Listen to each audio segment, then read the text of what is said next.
नमस्कार दोस्तों, खेसारी रिव्यू में आप सभी दोस्तों का बहुत बहुत स्वागत है।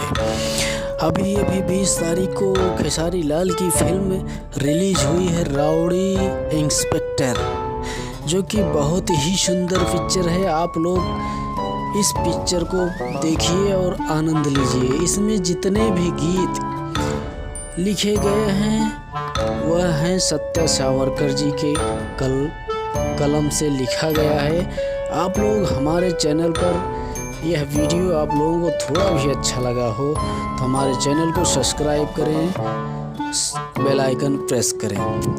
यह पिक्चर में खेसारी लाल जी बहुत ही अच्छा किरदार निभाए हैं। आप लोग इस फिल्म को ज़्यादा से ज़्यादा प्यार दुलार दें। आप लोग हमारे चैनल पर नए हो तो चैनल को सब्सक्राइब करें, बने रहिए। हम अगले वीडियो में आपको फिर मिलते हैं। नमस्कार।